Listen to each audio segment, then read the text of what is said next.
Hi and welcome to Channel 8 News. I am your anchor, Edward Frank. And I am your other anchor, George Warwick. And today you will be viewing the 5 segments of our finest news. Now, we move on to our street reporter, Braden Davis, who will be asking the public about the recent Sacco and Vanzetti case.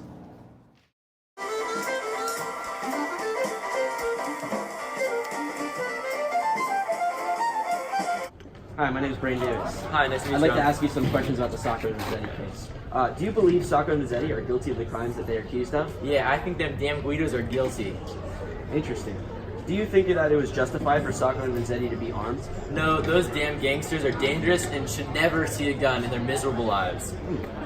Do you think that the evidence in the Sacco and Vanzetti case was tampered with? No, our lovely judges would only execute the most fair of trials. Do you believe that it was justified for the police to stop the investigation right after Sacco and Vanzetti were arrested? Well, I reckon because they were arrested, and that's the end of it. They got to be guilty of something for them to be arrested. Thank you.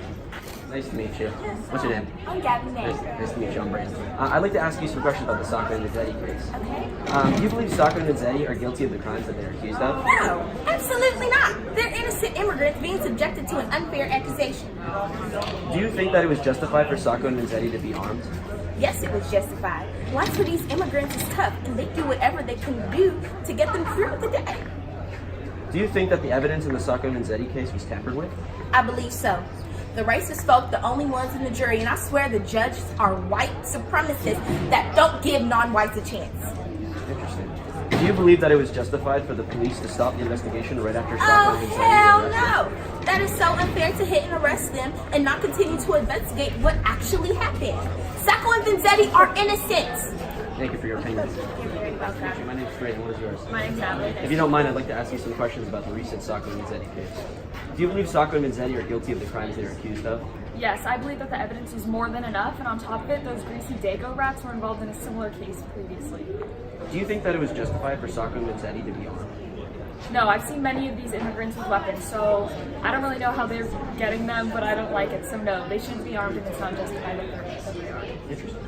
Do you think that the evidence in the Sacco and Vanzetti case was tampered with? The police force would never tamper with any evidence, and they always keep a clean and fair trial for any person. Do you believe that it was justified for the police to stop the investigation right after Sacco and Vanzetti were arrested? They stopped the investigation? No, you're lying to me now. The police are still investigating, and I know it. Goodbye.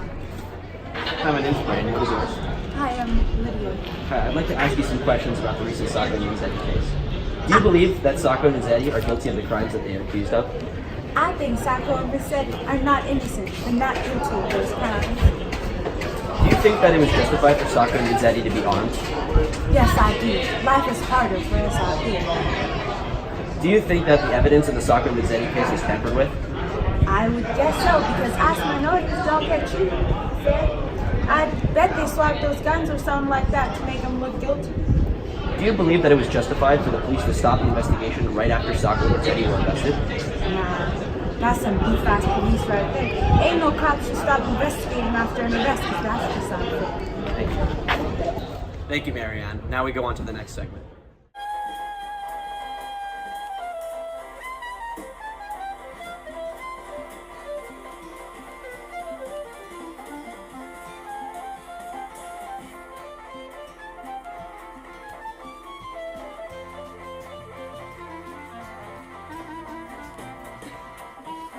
Today we have an American modernist painter, John Marin, with us.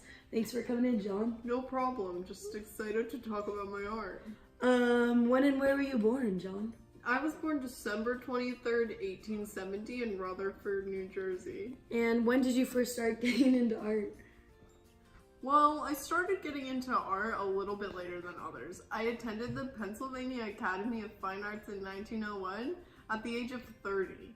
I then actually started selling my art in my late 30s.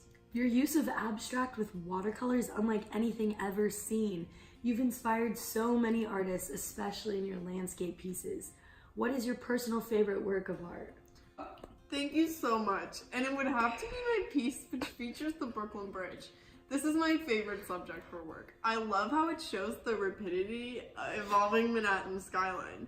I've been traveling for many years in foreign countries, and when I come back to visit Manhattan, It was even more beautiful than when I left. The city is so rapidly evolving, and it's always been a big interest of mine. Have you always been interested in the city and the landscapes? My education in the schools of New Jersey influenced my earlier art. I grew up with summers of hunting and fishing. I would sketch the landscape of things I knew. I also worked around White Lake in New York and made skiing trips to Wisconsin and Minnesota. Thank you so much for coming in, John. Thank you for having me.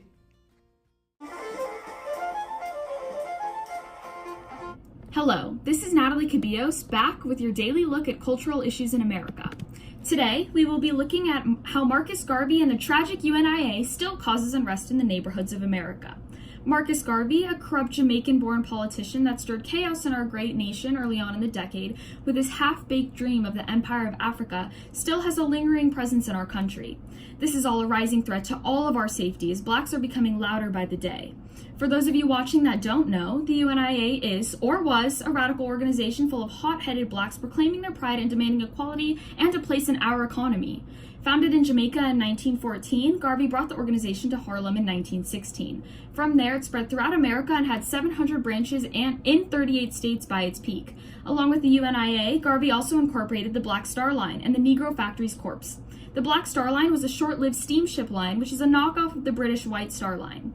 The BSL was established in 1919 and fell in 1921, and its goal was to ship goods to blacks all over the globe in an attempt to create black economic growth. All 3 ships acquired by the line were all defective with irreparable damage and manufacturer malfunctions. How this attracted more members, I have absolutely no idea. If anything good came out of this failed venture, it would be that it exposed Garvey as the fraud that he truly is. I mean, how are you to go around pushing for the empowerment of your people if you yourself aren't even legitimate? In 1922, Garvey was arrested for mail fraud after he sold stock on a ship not yet purchased by the BSL. This was brought to light by the genius of J. Edgar Hoover and the illustrious Bureau of Investigation. Garvey's other pity lasted for a measly year. He tried to establish a black economic independence through what he called the Negro Factories Corp. Incorporated in Delaware by Garvey, his goal was to help businesses who hire African Americans and factories who make products to be sold to black consumers. He wanted all black-owned services to one day be strong enough to encourage black economies who have worldwide importance. A couple of months after being founded, Garvey announced that the NFC was taking control of the management of a Harlem steam laundry. Soon after, this would become a millinery and hat factory. And by June of 1920, his corp opened a Universal Steam that had another department of tailoring and dressmaking. Just like the Black Star Line, Garvey's Negro factories were very poorly managed. Garvey and the UNIA can't run a simple steamship line or a hat factory. How would they expect to go and operate an entire country? It just doesn't make sense. Instead of letting the growth of African American pride manifest into something too big to control, we need to contain it at its source. For the safety of the United States, especially with so many of them becoming involved with radicals, Democrats, socialists, and even communists, if we thought blacks were violent before the riots of Chicago, Philadelphia, and Omaha, just imagine how unruly they're going to be after this black pride stunt Garvey pulled.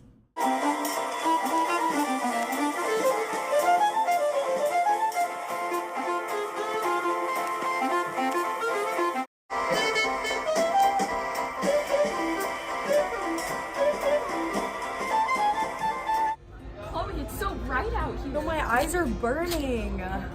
Here, try these. Oh my god, it's a whole new world. Let me try. What are these called? These are called sunglasses. Get yours for 5 cents now. If you buy sunglasses, you'll be stylish and you'll protect your eyes.